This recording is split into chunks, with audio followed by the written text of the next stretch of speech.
जय हिंद प्यारे बच्चों। स्वागत है आपका भारतवर्ष क्लासेस में। प्यारे बच्चों, आज हम लोग कक्षा 7 JCERT संस्कृत पाठ्यपुस्तक सुभाषिका द्वितीय भागा में एकादश पाठ व्याघ्र प्रतीक कथा, इस पाठ से संबंधित सभी प्रश्नों के उत्तर को करने वाले हैं। तो चलिए बच्चा, प्रारंभ करते हैं। सबसे पहले मैं आपको यह कहानी हिंदी माध्यम से समझा देता हूँ ताकि आपको प्रश्न उत्तर समझने में किसी प्रकार का दिक्कत ना हो। तो बच्चों, यह कहानी एक बाघ से संबंधित है, जो बाघ बहुत ही ज़्यादा चतुर होता है। तो एक बार एक वन में एक तालाब था। उस तालाब के किनारे एक बूढ़ा बाघ बैठा हुआ था। वह बहुत ही चालाक था और उसके हाथ में एक सोने का कंगन था। जो भी वहाँ से राहगीर गुजरता था, जो भी पथिक जाता था, वह उससे बोलता था कि हे पथिक, तुम मुझसे दान ले लो, मैं तुम्हें यह सोने का कंगन दान करना चाहता हूँ। एक पथिक बहुत ही ज़्यादा लोभी था। वह बाघ की बातों में आ जाता है। वह बोलता है कि तुम मुझे यह सोने का कंगन क्यों देना चाहते हो, और यदि मैं तुमसे लेने जाऊं तो तुम मुझे मार दोगे। तब बाघ बोलता है कि मैं तो बूढ़ा हो गया हूँ, मेरे दांत भी झड़ गए हैं, मेरे नाखून भी सब झड़ गए हैं, मैं तुम्हें कैसे मार सकता हूँ। और मुझे यह कंगन एक धनी व्यक्ति को मारने से मिला था। मैं जवानी में, जब मैं बहुत ही युवा था, तो बहुत ही ज़्यादा लोगों को मारता था, हत्या करता था। अब मैं उसी का पश्चात करने के लिए मैं दान करना चाहता हूँ, यह सोने का कंगन आप रख लो। पथिक उसकी बातों में आ जाता है। वो बोलता है कि अच्छा मौका है, चलो कंगन बाघ से ले लेते हैं, अच्छा फ़ायदा हो जाएगा। बाघ उससे बोलता है कि तुम पहले पवित्र हो लो, इस तालाब के जल में तुम नहा लो, फिर मैं तुम्हें यह कंगन दान कर दूंगा। पथिक उस तालाब में उतर जाता है। वह तालाब में जैसे ही उतरता है, उसके पैर तालाब के कीचड़ में धंसने लगते हैं। वह धीरे धीरे धंस जाता है और फिर वह उस कीचड़ से बाहर नहीं निकल पाता है। तब धूर्त बाघ उससे बोलता है कि अच्छा अच्छा, रुको रुको, मैं तुम्हारा आ रहा हूँ बचाने के लिए। और फिर वह बाघ धीरे धीरे उसके पास पहुँचता है और उस लोभी पथिक को बहुत ही धीरे धीरे आराम से मज़े ले ले करके खाता है।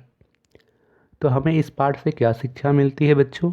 हमें इस पाठ से शिक्षा मिलती है कि हमें कभी भी लोभ नहीं करना चाहिए। ठीक है। कई बार हम लोग क्या करते हैं कि लोभ के चक्कर में खुद का बहुत बड़ा नुकसान कर लेते हैं। तो आप कभी भी, हमें कभी भी लोभ नहीं करना चाहिए। ठीक है। चलिए अब हम इसके प्रश्न उत्तर को करते हैं। देखिए बच्चों, प्रश्न संख्या 1 में दे रखा है पदानी बोधक संस्कृत शब्दों के अर्थ बताए गए हैं। आप लोग किताब से पढ़िएगा। प्रश्न संख्या 2 दे रखा है प्रश्न नाम उत्तराणी एक पदेन लिखिए। प्रश्नों के उत्तर एक पद यानी एक शब्द में लिखना है। का प्रश्न दे रखा है सरोवर तटे का उपविष्ट आसित। सरोवर तट यानी सरोवर के किनारे, का यानी कौन, उपविष्टा यानी बैठा, आसित मतलब था। सरोवर तटे यानी तालाब के किनारे कौन बैठा था? तो बाघ बैठा था। लिखिए व्याघ्रा। ठीक है। खाक दे रखा है व्याघ्रस्य हस्ते किम आसीत। बाघ के हाथ में क्या था? तो सोने का कंगन। तो लिखे सुवर्ण कंगणम। ठीक है, स्वर्ण कंगणम। गा दे रखा पथिका की दृष्टा आसित।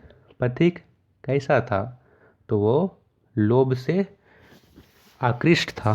तो लिखिए लोभाकृष्ट। घा दे रखा है पथिका स्नान्तु कुत्र आगच्छत। पथिक स्नान करने के लिए कहाँ जाता है? तो वो तालाब में जाता है। लिखिए सरोवरे। और अंगा दे रखा है पथिका कुत्र अपतत। तो इसमें लिखिए महापंके। ठीक है बच्चों, ये आपको लिख लेना है। चलिए अब हम इसके प्रश्न संख्या 3 को करते हैं। तो बच्चों, प्रश्न संख्या 3 दे रखा है रेखांकित पदानि आधृत प्रश्न निर्माणम कुरुत। का दे रखा है सरोवर तटे एक व्याघ्र आसीत। सरोवर के किनारे एक बाग था। तो यहाँ पे होगा सरोवर तटे के स्थान पे कुत्र। कुत्र एका व्याघ्र आसीत, कहाँ एक बाग था। खा दे रखा है सरोवरम परितः वृक्षा आसीन, सरोवर के चारों ओर वृक्ष थे। तो यहाँ सरोवर के जगह में लिखिए कंग। कंग परितः वृक्षा आसन, किसके चारों ओर वृक्ष थे। तस हस्ते सुवर्ण कणकनम आसीत, उसके हाथ में एक सोने का कंगन था। तो तस्य के में होगा कश्य। कश्य हस्ते सुवर्ण कनकनम आसीत। पाप कारणात मम भार्या शावका चामृता। तो यहाँ पे पाप कारणात की जगह में लिखिएगा कस्मात। कस्मात मम भार्या शावका चा मृता अहम पृष्ठेन कुब्जा। तो यहाँ पे लिखिए पृष्ठेन की जगह में केन, यानी अहम केन कुब्जा। चलिए अब हम प्रश्न संख्या 4 को करते हैं। तो प्रश्न संख्या 4 दे रखा है यहाँ पे, कोष्ठकेषु दत्त शब्देषु समुचित विभक्ति योजित्वा रिक्त स्थान पूर्यत। यहाँ पे समुचित विभक्ति लगाकर रिक्त स्थान की पूर्ति करनी है। जैसे लिख रखा है विद्यालयम उभयतः वृक्षा सन्ति। देखिए विद्यालय से क्या हुआ, विद्यालयम। यहाँ पे दे रखा है उभयता गोपालिका कृष्ण, तो कृष्ण से होगा कृष्णम, यानी कृष्णम उभयता गोपालिका। खा दे रखा है ग्रामम परिता गोचारण भूमि, यहाँ से हुआ ग्राम से ग्रामम।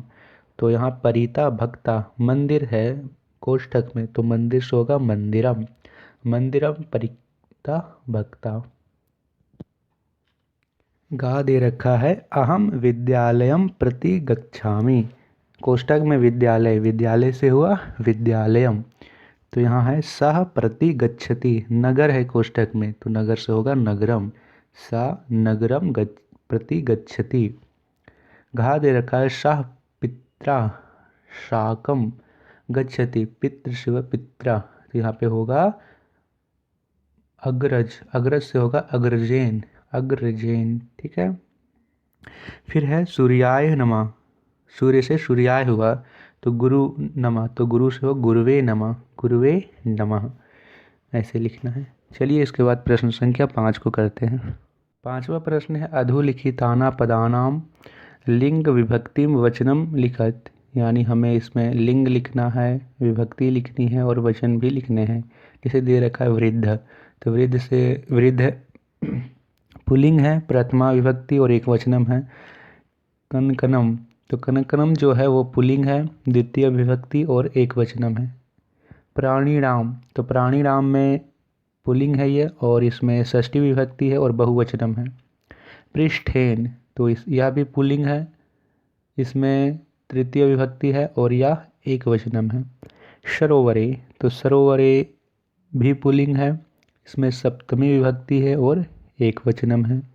व्याघ्रात, तो यह भी पुल्लिंग है, इसमें पंचमी विभक्ति है और यह भी एक वचनम है। चलिए छठा प्रश्न को करते हैं। तो छठा प्रश्न दे रखा है रेखांकित तानि पदानि संशोध्य लिखत, हमें रेखांकित पदों को संशोधन करके लिखना है। सरोवरस्य परितः उन्नता वृक्षा आसन, तो सरोवरस्य के जगह में लिखिए सरोवरम। अहम व्याघ्राम विभेमि, तो यहाँ पे व्याघ्राम के लिखिए व्याघ्रात, अहम व्याघ्रात विभेमि। अहम पृष्ठात कुब्ज, तो यहाँ पे लिखिए पृष्ठेन, अहम पृष्ठेन कुब्ज। कथम मरात्मके त्वम विश्वास, तो यहाँ पे लिखिए तवे, कथम मरात्मके त्वयि विश्वास।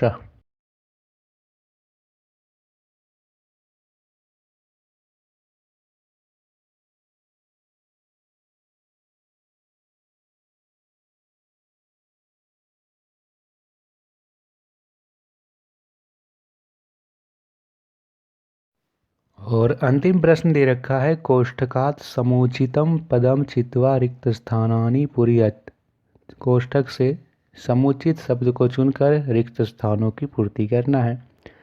हरि या हरिये, तो होगा हरे, हरे नमः। इसमें लेखा, ये लेखनिया या लेखनिया, तो यहाँ पे होगा लेखन्या विसर्ग वाला। इसमें है ग्रामस्य ग्रामम, तो यहाँ पे होगा ग्रामम। फिर है अम्बाया अम्बाए, तो अम्बाए नमः।